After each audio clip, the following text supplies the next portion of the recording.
Alright, so we're exploring this title idea, What the Ramseys Couldn't Keep Buried, as we've been digging into this whole thing, looking at the performance, the presentation, the shifting narratives, and the polished fronts that don't quite match the undercurrents. And there's a lot packed into that title, and it speaks to exactly what's been bothering people for decades now. So without further ado, let's go ahead and get into it. So let's walk into something that's been circling the public's mind for decades now. What really happened in the aftermath of JonBenet Ramsey's death, and how do we make sense of Burke Ramsey's behavior, his interview demeanor, and the way institutions like the Boulder Police Department and former DA Mary Lacey handled the investigation?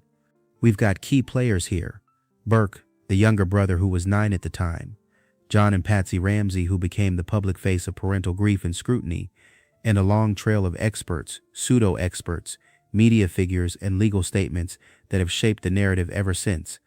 And then there's us, the public, left with fragments, contradictions, and a lot of gut-check moments that make you stop and think. The main focus here isn't about drawing a hard line of guilt or innocence. That's never been the goal. Instead, we're interrogating what it looks like when public perception, institutional framing, and emotional presentation collide. We're zooming in on how Burke's flat effect, his "I've always been this way" defense, and his media performance sit against the backdrop of inconclusive forensic evidence and shifting legal positions. And when you start stacking all of that on top of each other, what you get is a psychological puzzle that doesn't quite fit the box it was sold in. We also find ourselves digging into how people use language to manage suspicion, how phrases like "I was traumatized" or "I've always been reserved" become shields that sound like explanations but function more like rehearsed lines. There's something off about the way grief is performed or not performed when someone is supposedly in the eye of the storm. And what makes it even more complex is how institutions like Mary Lacey's office played a role in creating what feels like a false sense of finality. Because when you say someone's cleared but the underlying DNA evidence was inconclusive, we're not dealing with truth, we're dealing with closure theater. Then there's the broader context of forensic science itself. We've gone into how phrases like "not excluded" get misinterpreted in public conversation, and how replication failure in DNA testing casts doubt on hard conclusions. At the same time, we looked at how psychological evaluations, especially those done quickly or under pressure, can carry more weight than they should. People love to say experts cleared him, but experts can get it wrong, especially when they're working with incomplete data or political pressure breathing down their neck. So the goal here isn't to rewrite the case. It's to examine the way the case was framed. We're asking what happens when emotional cues don't match the storyline, when institutional declarations override nuance, and when someone's flat demeanor is either a window into something deeper or a carefully polished surface. With that laid out, let's step into the layers, starting with how trauma is presented, how personality is rewritten in hindsight, and how the system used the language of science to manufacture distance from doubt. In a 2016 Dr. Phil interview, Burke Ramsey reflected on seeing his sister JonBenet in her casket, recalling the viewing and noting that her eyes were closed. "I think one of her eyes was a little bit like droopy or something, and I thought that was weird." He described the experience as traumatizing. This seemingly clinical observation, rather than an overt expression of grief, has been subject to various interpretations. Here are 3 major points that help us understand this observation and its potential interpretations. 1. Burke's observation and its context of grief and trauma. In the Dr. Phil interview, Burke Ramsey shared his memory of JonBenet's funeral, stating, "I remember the casket was small and her eyes were closed. I think one of her eyes was a little bit like droopy or something. I thought that was weird." When asked how he felt, he responded, "A lot of sadness. I don't think I really fully grasped, like, after this I won't see her again." He further described the experience as weird and traumatizing. This occurred during a period when, as his father John Ramsey later wrote in The Other Side of Suffering, Burke seemed unable to face JonBenet's death. It was just too difficult for him to process at the time. The broader context of the Ramsey family's immediate reactions to JonBenet's murder reveals a landscape of profound shock and impaired emotional processing. In The Other Side of Suffering, John Ramsey described himself as totally devastated, crushed, ruined, mentally vegetables. He recounted how after his eldest daughter Beth's death 4 years prior, he wept constantly and used alcohol to achieve numbness of mind and body. Similarly, Patsy Ramsey, as detailed in The Death of Innocence, was in a state of overwhelming grief and heavily medicated during initial interviews, often unable to function without assistance. She recalled a time when someone literally had to spoon-feed her. This severe emotional and physical impact on the parents underscores an environment where normal reactions to trauma were profoundly altered. John Ramsey explicitly stated that the family didn't go back to a normal routine after the death. Burke, a 9-year-old at the time, was similarly affected. In The Other Side of Suffering, John Ramsey detailed how Burke was woken up and told JonBenet was missing, then sent to a friend's house with tears in his eyes to shield him from the confusion. Patsy Ramsey also noted that it was bedlam at their house, and they believed it was best that he not be around. Burke himself confirmed in the Dr. Phil interview that he was very emotional at the Fernies, the friend's house, and would randomly cry out of nowhere. This contradicts the later public perception of his indifference. Let's start by thinking about what it actually looks like when someone is overwhelmed by a tragic event. In most cases, you expect some kind of physiological breakdown, even small ones. A shift in vocal tone, tremor in the hand, loss of appetite, difficulty sleeping, social withdrawal. When someone says they're overwhelmed, there's typically a visible interruption of regular function. But with Burke, that's never really there. What we see instead is a very clean, very level response, even in high-pressure environments. That's what raises eyebrows, because when someone tells you they were wrecked and you don't see any indication of that, well, that's a mismatch. If we consider the nature of dissociation, or more plainly, mental disconnection, we have to weigh it against consistent performance. See, people sometimes check out when their minds can't handle something, but dissociation is not just a flat affect. It usually comes with disorientation, detachment from self or environment, or even confusion over time and space.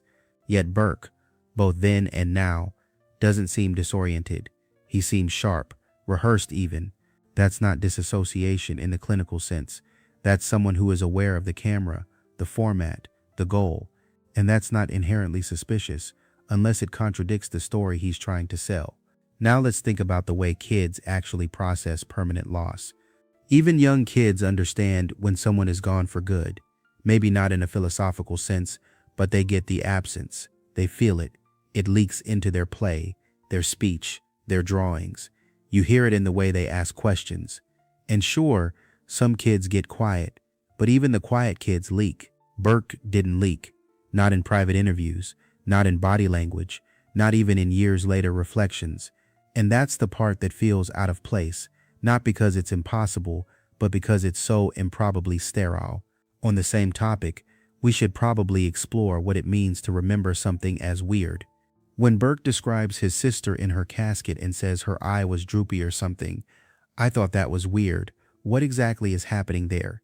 Is he noting something unusual in a clinical way? Or is he trying to present the appearance of emotional access without actually getting into the substance? Because weird is vague, it's non-committal.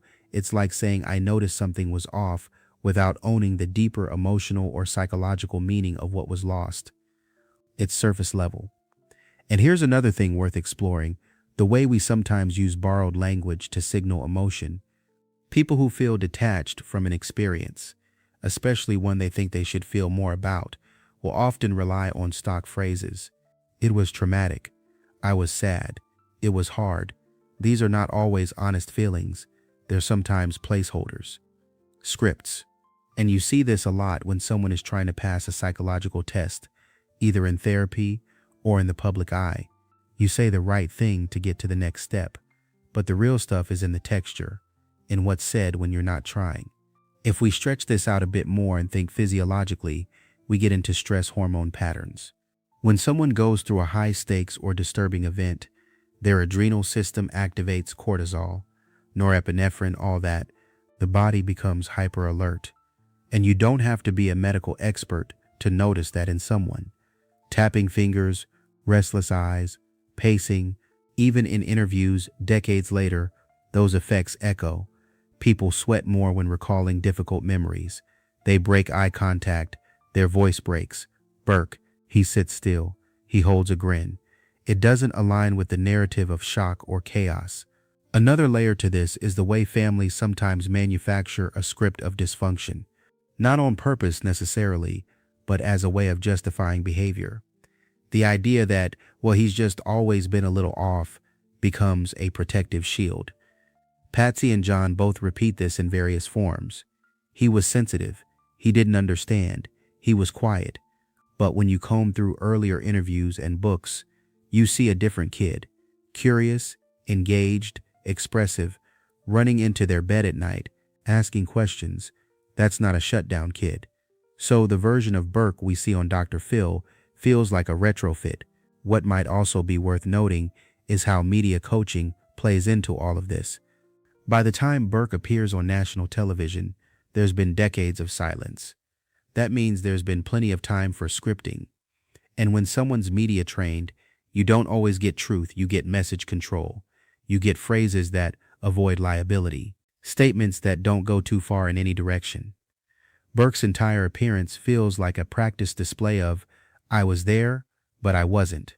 And ironically, that's exactly the middle ground you'd want to land on if you're trying to avoid implication. And while we're here, it helps to understand the idea of cognitive distance. This is a psychological term for when someone knows something but emotionally refuses to accept it. Like when people say, I'm fine, but their body language screams otherwise. But the issue with Burke is that his body never contradicts his words. If he's saying, I was sad, and his hands are folded calmly, smile unchanged, voice steady, that's not cognitive dissonance. That's a lack of internal contradiction, which is even harder to reconcile if you're claiming emotional chaos. Let's also not forget the role of novelty in shaping memory. People often remember tragic events because they feel different. Your senses are sharper. Your brain encodes everything differently. That's why people can tell you exactly what they were wearing on 9/11s or what song was playing during a car crash. But Burke's recall, it's flat. Her eye was droopy. No smells, no sounds, no moment of emotional spike. And that's either a suppressed memory or a performed one. But either way, it lacks the nuance you expect from someone who claims deep emotional imprint. Considering this from a philosophical angle, grief requires participation. You can't just wear it like a jacket. Grief shows up in how people move through life, how they change. And grief in children isn't as silent as people think. It shows up in stomach aches, in school problems, in nightmares, in fears that make no sense. But by all accounts, Burke went on just fine. Did his schoolwork, played with friends, moved on. Now sure, kids are resilient, but not immune. And when we hear nothing about side effects, it begs the question, where did all the grief go? On the same lines, there's something off about using traumatized as a self-diagnosis. Because that word carries clinical weight. It doesn't just mean I saw something sad. It implies disruption. It implies long-term impact. But Burke says it as a label without showing any of the symptoms. Imagine someone saying, I broke my leg, but they're running a marathon the next day. The words and the behavior don't match. And if there's no limp, no cast, no visible mark, you start asking, did you really? And here's something subtle but interesting. The disinterest in her as a person. When Burke talks about JonBenet, there's no exploration of who she was to him. No stories, no jokes, no memory of how she laughed or how she annoyed him. No humanizing detail. It's almost as if she's a symbol more than a sister. And in most sibling loss, that doesn't happen. The memories flood. Even through tears, people want to talk about their person. With Burke, you don't get that. You get data points, detached facts. We also need to touch on facial affect and emotional congruency. These are forensic cues used in courtrooms and investigations to assess sincerity. When someone's face doesn't match their words, it sends a signal. Smiling while recalling a disturbing event, that's a mismatch. And Burke does this often. A half smile while saying something should be sad. A steady voice when discussing the moment he learned his sister was gone. These are moments where even if you're not guilty, the body would normally betray the heart, but it doesn't hear. It's also helpful to remember that some of the most deceptive behaviors are subtle. Deception isn't always shifty eyes and stuttering. Sometimes it's too much composure, too much neutrality. Because guilt isn't just about the action, it's about how you manage your image after the fact. And if someone has spent years preparing for the moment, they might be asked, they might show up ready, almost too ready. Another angle to explore is what criminologists call impression management. This is the process of controlling how others see you after something controversial. And that means sometimes underexpressing emotion, because overexpression might raise questions. But in Burke's case, the needle swings hard toward apathy, and that becomes its own red flag. Because even when people are trying not to cry, there's effort in the restraint. You can see them struggle, but Burke, he doesn't seem to struggle at all. And when we think about narrative control, we also think about consent. Who wanted Burke to do the Dr. Phil interview? Whose idea was it? Because what you don't want to see is someone being pushed into a public statement they're not prepared to make. But he didn't seem unprepared, he seemed polished. So the question becomes, was this an opportunity to speak or a damage control maneuver? And if it's the latter, then the intent behind every word matters even more. Let's shift for a moment and look at physiological suppression of emotion. When someone pushes feelings down, the body fights back. This shows up in blinking rates, skin temperature changes, vocal pitch shifts. Polygraphs use this stuff, but even casual observers can feel it. Something just feels off. But Burke doesn't show even those tells, and maybe that means he's just calm under pressure, but maybe it means something else. That's the gray zone. Let's think about the role of timeline pressure. The closer you are to a tragedy, the more raw your reactions usually are. But the Burke we see shortly after the event, and the Burke we see decades later, barely any difference. That flatness is consistent, and that consistency is itself inconsistent with healing or reflection. Because even people who didn't react much at first often have more to say later, not less. They process, they evolve. But Burke's story never seems to deepen, and here's a curveball worth tossing into the mix: the smile. People latched onto that Dr. Phil grin for a reason, because it didn't belong. It wasn't subtle, it wasn't fleeting, it was persistent. And even if you chalk it up to nervousness, it was a strange moment to let that nervousness run unchecked. Because when someone is speaking about life-altering events and their body is expressing amusement or comfort, yeah, that's going to stick in people's heads. And it did. In addition to that, there's something unsettling about how sanitized the language is. There's no mess in his words, no stumbles, no contradictions. And real memory is messy. Real grief trips over itself. Real sadness doesn't always speak in complete sentences. But Burke's language, it's like a cleaned-up script. Nothing accidentally slips. Nothing reveals. And in forensic linguistics, that's called controlled narrative. It means someone is managing not just what they say, but what they don't say. One more layer to examine is the lack of visible change over time. People evolve, especially after life-defining events. They grow up with scars, they develop convictions, they change beliefs. But Burke, from what we've seen, doesn't seem marked by any of it. And if you believe he was deeply affected, that's hard to explain. Because people who've endured upheaval usually carry the residue in how they walk through the world. Burke, he looks remarkably untouched. And finally, it's fair to ask, what does it say when the one closest to the situation is the hardest to read? When a friend cries harder than a sibling, when the neighbor expresses more than the family, when the language of grief is louder outside the home than within it, those are signs worth paying attention to. because they suggest that either the story being told inside isn't fully true or that the truth hasn't been fully told. 2. Interpretations, detached observation, or dissociation. Burke's clinical-sounding observation of his sister's droopy eye has been interpreted in various ways. In the Dr. Phil interview, Burke attributed his generally reserved demeanor to his personality, stating, "I think I look like a normal kid. I think maybe that's just my personality, is that I'm a little, reserved." He also explained that at the time, he didn't really get it in terms of the full gravity of the situation and felt a little awkward talking about it. This suggests a natural youthful difficulty in processing extreme trauma, compounded by his personality. However, as highlighted in the Burke Ramsey versus CBS lawsuit, pseudo-experts and media narratives often presented Burke's behavior as suspicious. In the CBS documentary The Case of JonBenet Ramsey, pseudo-expert Laura Richards characterized Burke's earlier statement about going on with my life as an odd turn of phrase given the recent murder. She noted that while children are very resilient and they do get on with things, this particular time was right in the eye of the storm. Everything has just happened. This is life-changing, this event, even for a 9-year-old boy. The lawsuit detailed how defendants falsely cast suspicion on Burke based on purported behavior during the hours after the 911 call.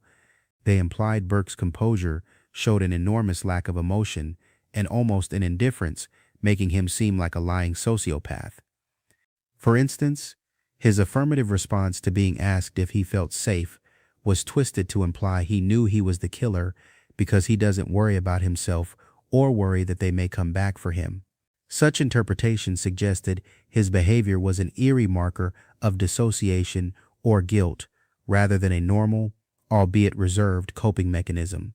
The Burke Ramsey versus CBS lawsuit also points out that the defendants plagiarized specific examples from James Kollar's book Foreign Faction to accuse Burke, including claims that he did not display the appropriate response to JonBenet's murder, and that his failure to ask Detective Patterson questions about JonBenet was evidence of his guilt. Let's start by thinking about how personality is supposed to hold steady across situations. If someone tells you they've always been a certain way, shy, withdrawn, reserved, you'd expect to see some continuity in behavior. And with Burke's claim that he's always been like that, the natural follow-up is, well, let's see, because if earlier photos, home videos, and family anecdotes show a vibrant, emotionally expressive kid, then that's not reserved. That's a person who used to be animated and is now trying to reframe the past to explain away the present. And we can continue to think about how photographs freeze the emotional truth. You look at old pictures of Burke and what stands out is movement. His face is alive. There's openness. He's not shrinking away from the lens. He's often right in the center, clearly comfortable being seen. That's not someone who fades into the background. So when the adult version says, "I've always been like this," but the photos say otherwise, it suggests that the current image is being carefully curated. In addition to that, we should bring in the way parental descriptions often try to overwrite memory. Parents, especially in public situations, will sometimes paint a version of their child that fits whatever outcome they're trying to manage. If there's suspicion, they'll say the child was always quiet or misunderstood. But when you compare that to the earlier chapters of their own books, when no such suspicions existed, you sometimes find contradictions. Patsy and John talked about a kid who was silly, creative, energetic, and that version doesn't align with what we saw on Dr. Phil. On the same topic, there's something to say about how the brain encodes personality over time. In psychology, there's a concept called trait stability, which basically means your core personality traits don't radically change unless something major rewires your outlook. But even when traits do shift due to environment or experience, the changes show up after the event, not before. So if Burke's current flatness was real, it should be a response to what happened, not something he backdates into childhood. And we can also think about emotional fluency as something you don't just turn on and off. People who are naturally flat or affectless don't show big emotion with friends, and then shut down in formal interviews. They stay consistent. But Burke, he's smiling and animated in childhood photos, apparently socially connected. So this flatness in adulthood isn't some lifelong baseline, it's a learned mask. And that's the kind of thing that raises questions, not because it proves anything, but because it doesn't line up. Continuing from that, let's talk about why someone might want to lean on the "this is just who I am" defense. That phrase is a buffer. It preemptively shields a person from critique. If you question their behavior, they can shrug and say, "that's just me." But when you start noticing that the "just me" story only gets rolled out in the face of suspicion, it starts to feel like a strategy. And that's not rare. People often protect themselves with identity claims when they're under pressure. Another thing to keep in mind is how stress affects performative control. When someone's nervous, they usually can't maintain a false front for long. Micro-expressions leak. The body betrays tension. But Burke holds that stiff grin throughout the Dr. Phil interview like he's clinging to a life raft. And that level of composure isn't easy unless you've practiced it, or unless you're not feeling anything at all. And again, we're not looking for a smoking gun.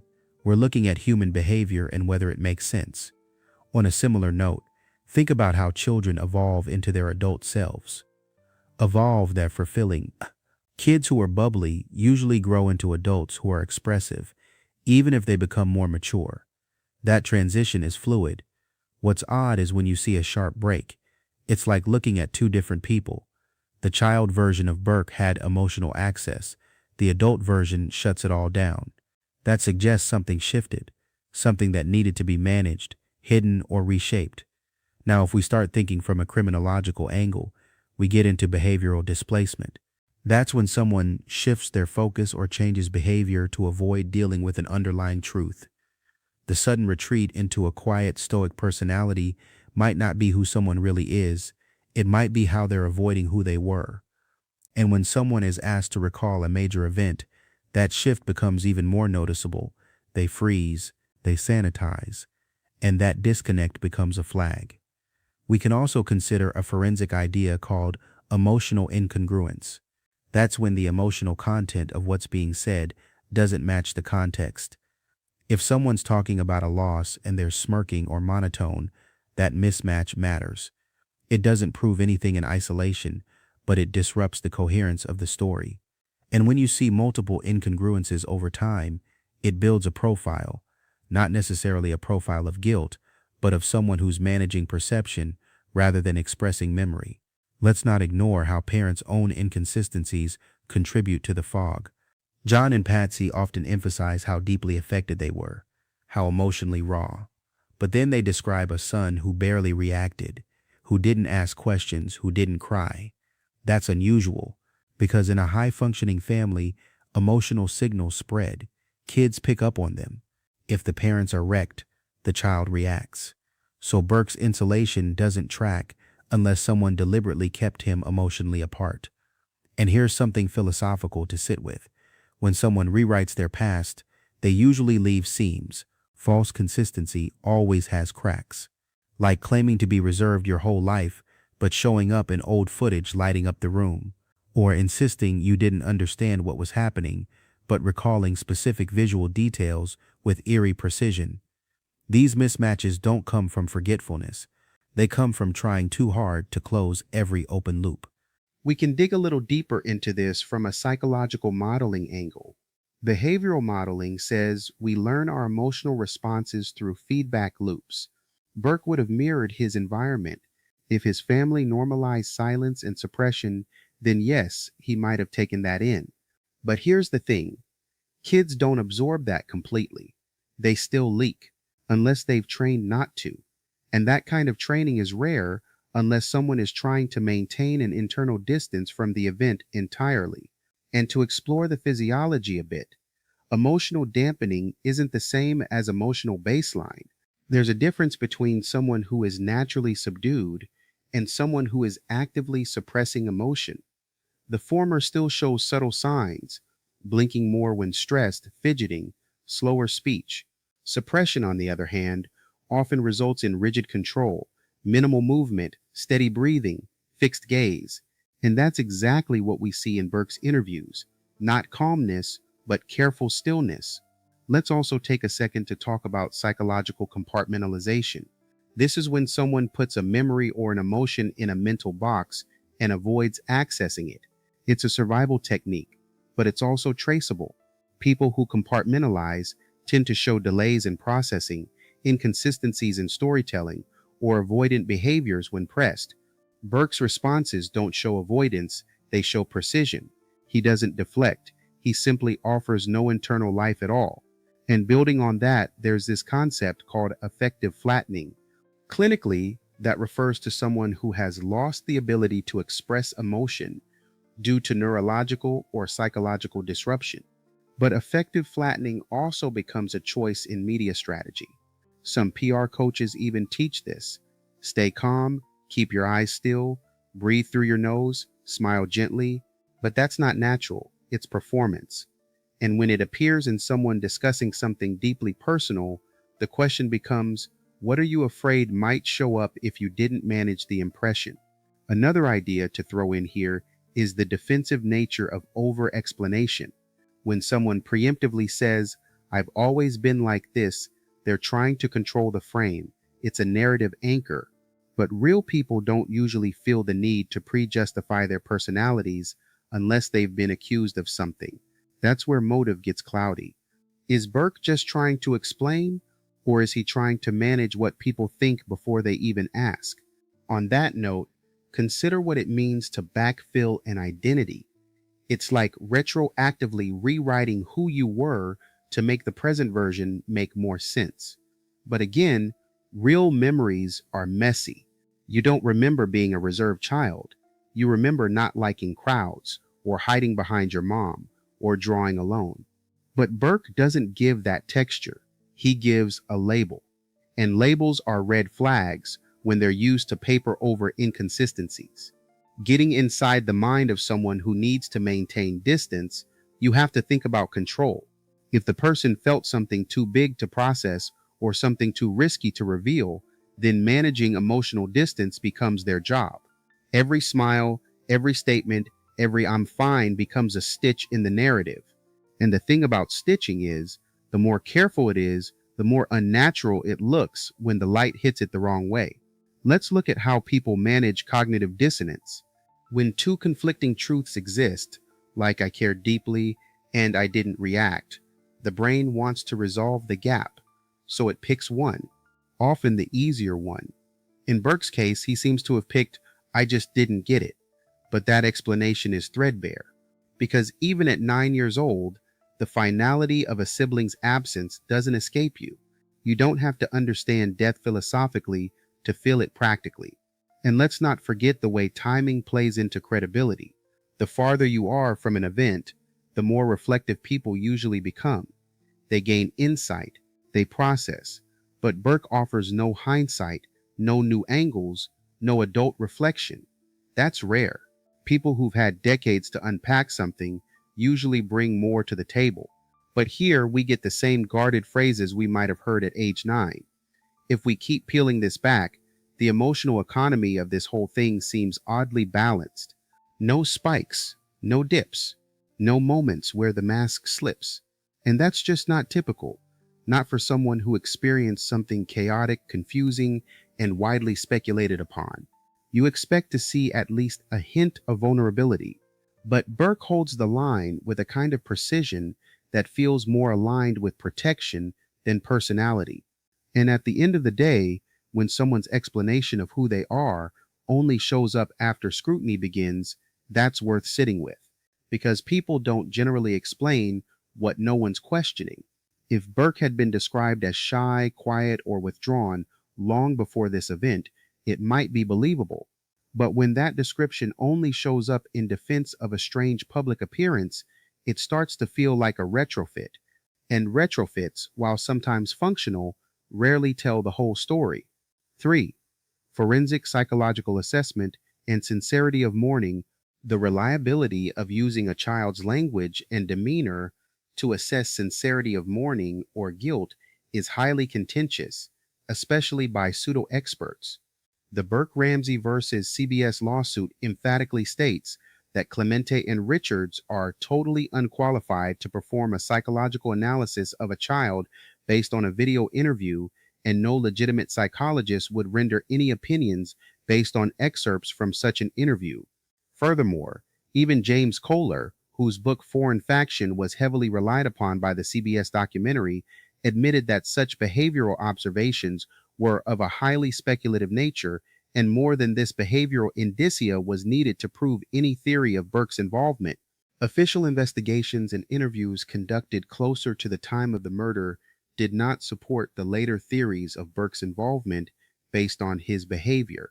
On December 26, 1996, Boulder Police Department Detective Fred Patterson interviewed Burke outside the presence of his parents and unknown to them, and concluded that Burke did not have any idea or knowledge about what had happened to his sister. On January 8, 1997, a psychologist, Dr. Suzanne Bernhard, interviewed Burke with his parents' consent and concluded in writing on her report to the Boulder PD that it was clear to her that Burke did not witness the murder of his sister.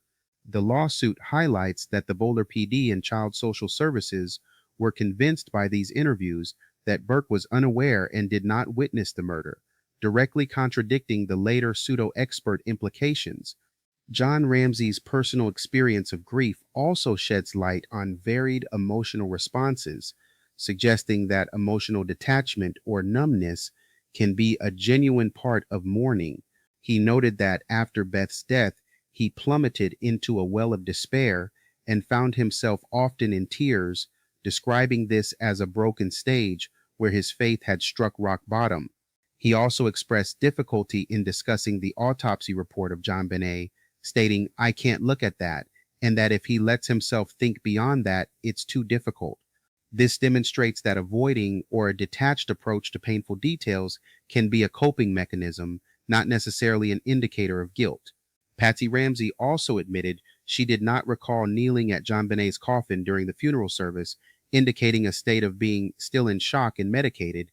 Therefore, while Burke's specific observation of a droopy eye might seem unusual, it aligns with a traumatized child's fragmented memory and reserved personality, especially when contrasted with the family's overall state of shock and the documented professional assessments from early in the investigation that cleared him.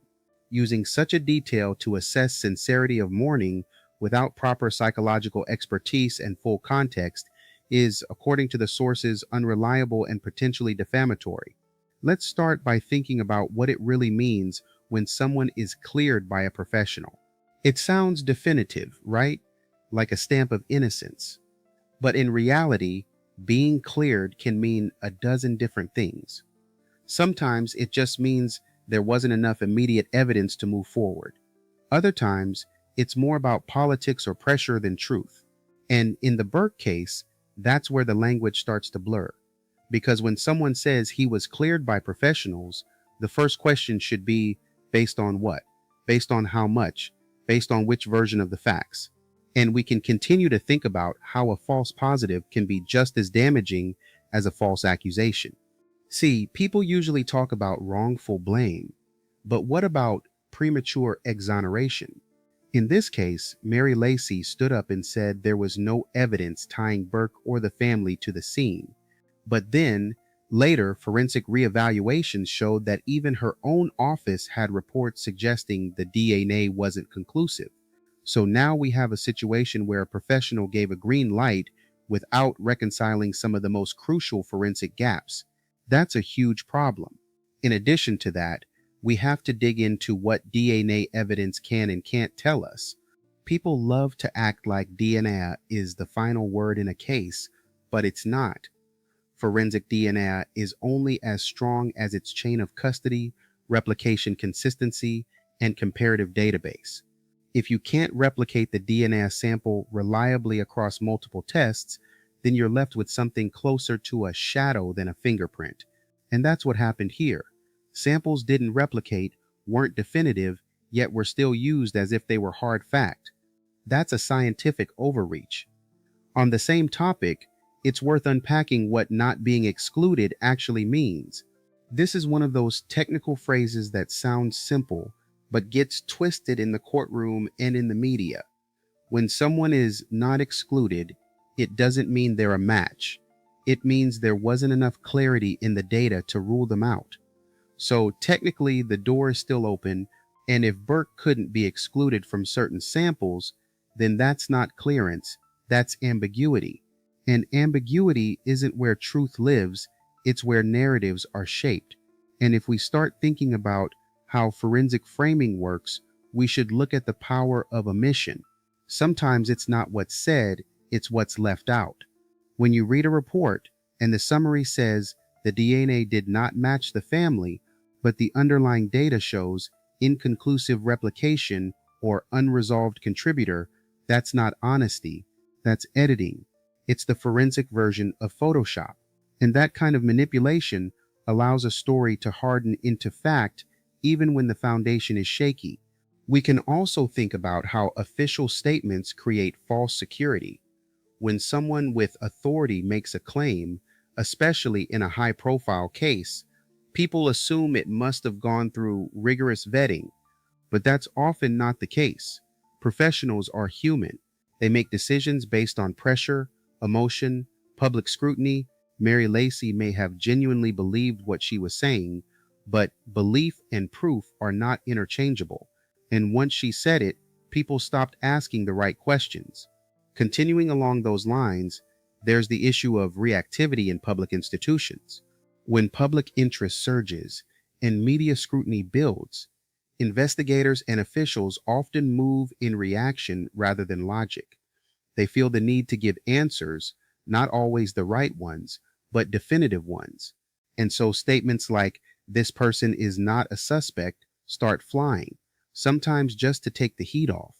But when time passes and new information contradicts the original narrative, those same officials rarely come back to retract. The record stays skewed. Let's also not forget how legal liability affects forensic language. Once a department or DA makes a claim publicly, walking it back opens the door to lawsuits. If you say someone is cleared and then later imply otherwise, you could be sued for defamation. So institutions tend to double down. They dig in, they stay vague.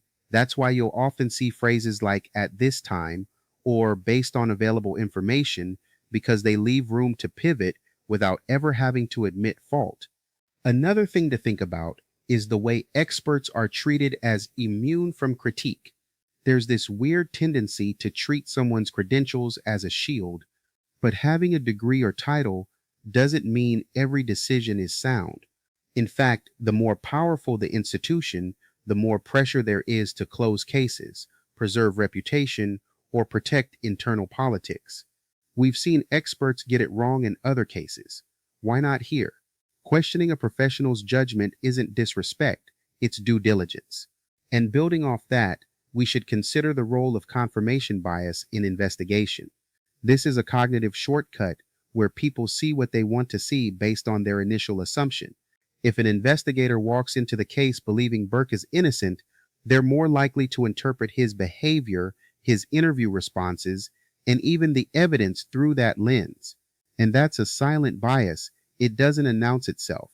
It just subtly filters everything until the story lines up. It's also helpful to understand the chain of evidence problem. In forensics, the strength of a piece of evidence isn't just about what it shows, but how securely it's been handled. Who touched it? When was it moved? Was it stored properly? Any breaks in that chain weaken the reliability. And in this case, there are multiple examples of compromised storage, conflicting timelines, and unclear custodial records.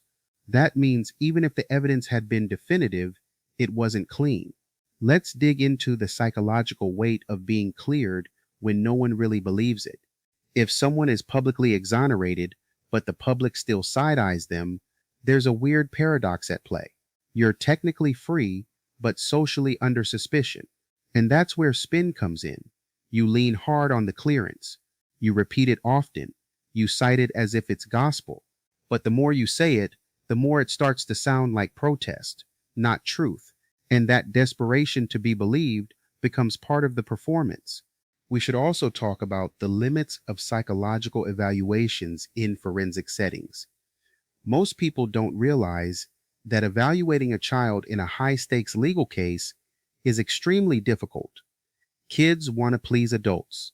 They want to say the right thing. And evaluators, even trained ones, can miss things, especially when they're operating under time constraints or with limited context.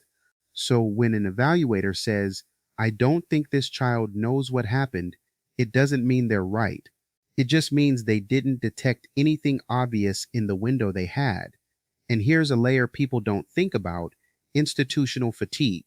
When a case drags on, resources thin, morale drops, public attention wavers, and internal pressure grows to just wrap it up. And that's when shortcuts get taken. Tests aren't rerun, leads aren't chased, statements go unchallenged. And a case with unsatisfying answers gets packaged as complete, but an incomplete investigation, dressed up as a finished one, is still unfinished underneath. Getting into the mind of the person who's not a suspect, we have to ask, how does that shape behavior? Someone who knows they've been formally cleared might take comfort in it, or they might use it as armor. They stop being cautious. They stop trying to appear truthful. They just lean on the badge of clearance.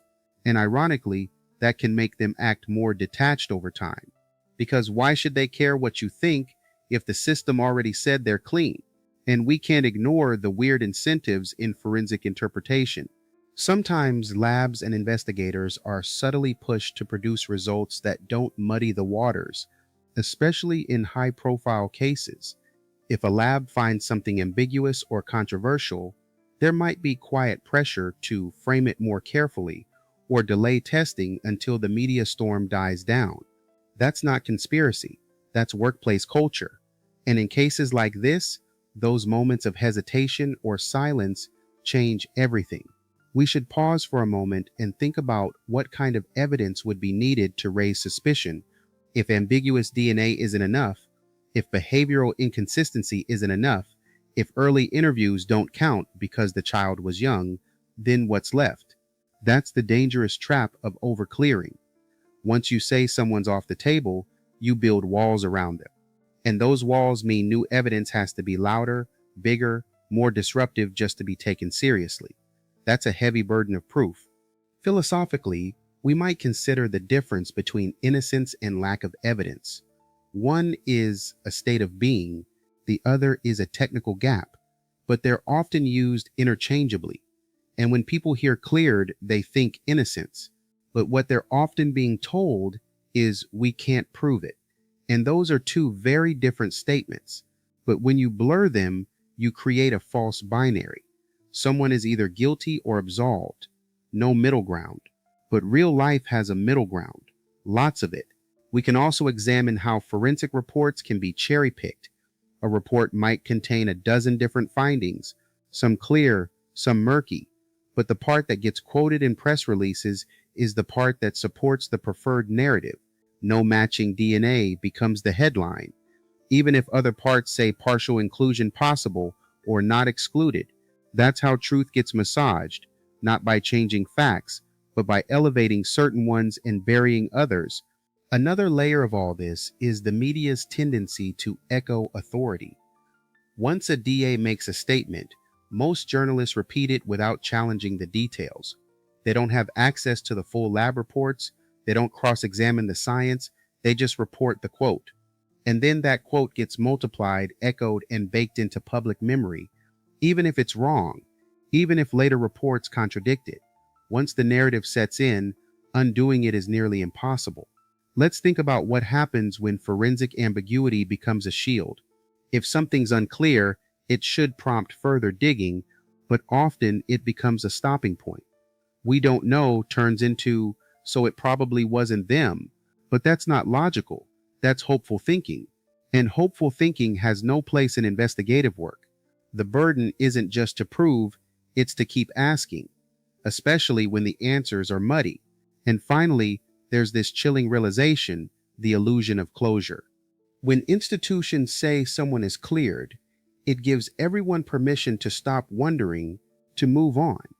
But if that clearance was built on soft language, missing evidence, or misinterpreted science, then it's not real closure. It's just the illusion of it.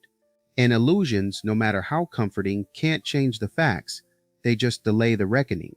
Okay, let's take a few things a little further that we've talked about thus far. One of the biggest things that keeps coming up is the idea of what it really means to be cleared by professionals. That word gets thrown around like it's a courtroom verdict, but in practice, it often just means we didn't find enough to move forward. And what's wild is that people hear cleared and stop thinking. But if the clearance is based on inconclusive or incomplete evidence, then we've just built a very confident house on a very wobbly foundation.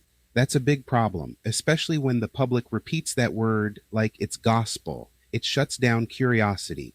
And what might be worth emphasizing here is how dangerous that word becomes when DNA evidence is involved. We've talked a bit about how people think DNA is this perfect science. And to be fair, it's powerful, but it's not flawless. The key issue is replication. When you test a DNA sample, you need to be able to reproduce the same result multiple times to have confidence in it. If it's a partial sample or if it degrades, the margins for error grow fast. So if we're dealing with DNA that can't be consistently replicated and someone can't be excluded, that's not clearance. That's ambiguity. And ambiguity should never be packaged as a final answer. Let's also unpack that phrase, not excluded, because it trips people up. It sounds like it means probably didn't do it, but really in lab speak, it just means we can't rule this person out. That's a huge difference. You might not have a match, but you also don't have enough clarity to confidently say no. It's like seeing a blurry photo and saying, well, it could be them. That wouldn't hold up in a court of law as definitive evidence, and it shouldn't hold up in public discourse as definitive innocence either. But somehow, that's exactly what happened here. Another thing we really need to dig into is how perception is managed. And not just in public relations, but in emotional performance. One thing that's come up repeatedly is Burke's affect, how he presents, how he smiles, how steady he seems under pressure. And what's funny about that is that the more controlled someone seems, the more it tends to trigger suspicion. Because if we assume this was a catastrophic high-stakes situation for the family, then extreme control starts to feel unnatural. At some point, the body usually betrays the mask, but in Burke's case, the mask never slips. And speaking of masks, this idea of personality backfilling is a fascinating one. The phrase, "I've always been like this," becomes a kind of catch-all defense. It's supposed to explain the flatness, the lack of emotion, the eerie composure. But when we go back and look at the family's own words and photos, we see something else, an expressive, high-energy kid. That's a problem, because when the present doesn't match the past, and the person tries to rewrite the past to fit the present, it signals that the narrative is being shaped, not recalled. That's a big difference. Let's also take a beat to think about facial affect and emotional congruency in a little more technical detail. In forensic interviews, investigators look for whether someone's facial expression lines up with what they're saying. This isn't just about frowning when you're sad, it's about all the micro expressions, eyebrow movement, lip tension, blinking rates. These small things tell you whether the emotions are real. If someone says, "I was devastated," but their face looks calm or even upbeat, there's a dissonance, and that dissonance matters. In Burke's case, his expressions often don't match the emotional content of what he's saying. That makes it hard to believe the words. Another idea worth circling back to is impression management. This is a psychological concept where someone tries to tightly control how others perceive them. We all do this to some extent, but in high-stakes situations, especially those with legal or public scrutiny, this goes into overdrive. When Burke was on Dr. Phil, it didn't feel like a person reflecting. It felt like someone trying not to mess up. And when you sense that someone is prioritizing optics over truth, even subtly, it creates tension for the viewer. The question becomes, what's behind that control? And we can take that even further when we think about emotional suppression. Physiologically, suppressing emotion takes effort. You're fighting against your natural responses, clenching your jaw, controlling your breath, maintaining stillness. Over time, that effort shows up in how people carry themselves. But here's where it gets interesting. Burke didn't look strained. He looked comfortable, too comfortable. That either means he genuinely didn't feel anything, which is unlikely given the event, or he's had a long time to rehearse how not to feel, or at least how not to show it. Now, on the forensic framing side, let's talk about how institutions protect themselves. Once a DA or investigator publicly states someone is cleared, walking that back is nearly impossible. It opens them up to liability, to media embarrassment, to mistrust. So instead, they double down. Even when new information surfaces, they bury it or reframe it. That's not always malicious. It's often about institutional survival, but it means that we, the public, aren't being told the full story. We're being handed the clean version, the digestible one, the one that doesn't cause waves. And looping this into the mind of the potential perpetrator, we start asking what it means to be inside that mindset.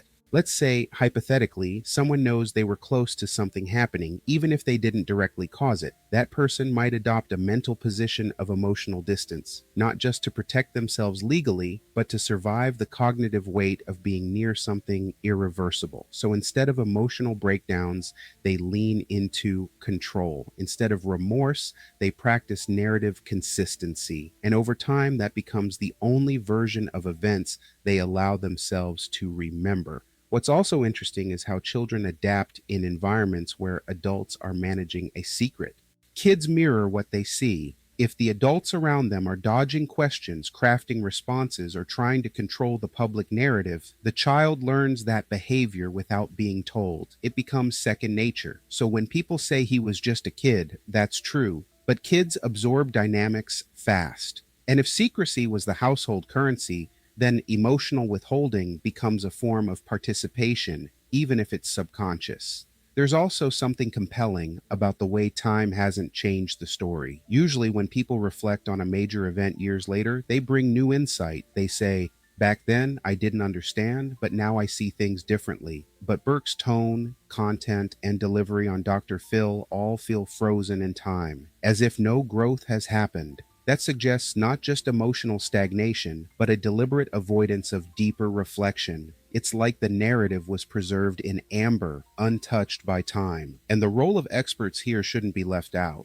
Not all experts are created equal, and not all expertise means sound judgment. We've seen cases where top professionals made decisions based on incomplete data or under political pressure. So when people say, well, the psychologist cleared him, we should be asking, how long did they interview him? What was the context? What tools were used? Because a single evaluation, especially one conducted in the emotional chaos of the early days, is hardly definitive. Another big point that keeps floating under the surface is how the family's collective memory has been curated. John and Patsy, in their books and interviews, describe the aftermath with intense emotion. Yet Burke is framed as distant, almost untouched. That's inconsistent. Emotion tends to ripple outward. If the parents were devastated, it's odd for the child to be unaffected unless he wasn't unaffected but was instructed to appear that way. And if that's the case, then his behavior today isn't the result of indifference, it's the result of long-term coaching. And finally, let's return to this illusion of closure. Public statements like, there's no evidence pointing to him, make people feel like the case is settled. But when you peel back the layers, partial DNA samples, unresolved behavioral flags, narrative control, it becomes clear that nothing is really settled. There's too much missing, too much that doesn't line up. And pretending it does, just because an official said so, doesn't make it true. Closure without truth is just quiet denial dressed in official language. And that, more than anything, keeps the questions alive. Now, coming out of that last point, where we looked at how institutions and families co-construct a version of reality, it's hard not to sit with this uneasy sense that we've all been handed a story with holes in it. Not because someone forgot the details, but because someone chose which details to leave in. And when the performance becomes too smooth, too aligned, too surgically consistent, the lack of natural contradiction becomes suspicious in itself. Life is messy, memory is messy, but this narrative, It's been trimmed to fit the page.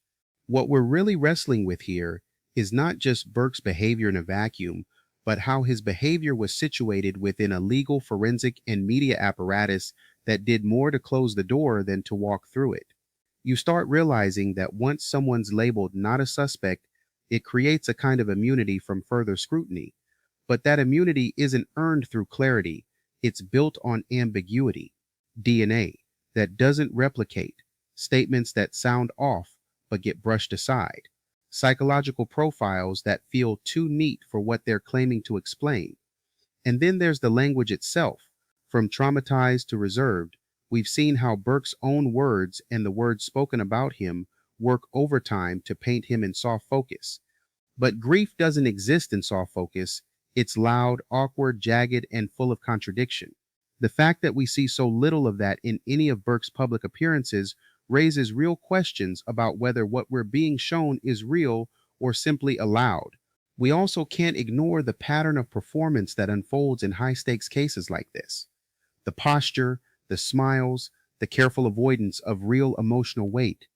And on top of that, the institutional need to protect its own legacy by making big declarations early and never walking them back. When you put all that together, it becomes less about what is known and more about what we've been told to stop questioning.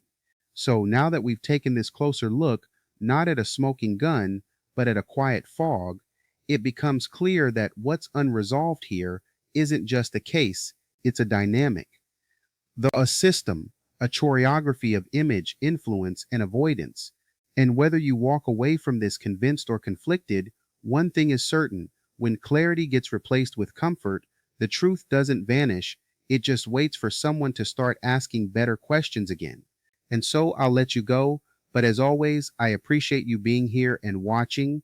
Don't forget to like and share and subscribe, and until the next time, take it easy.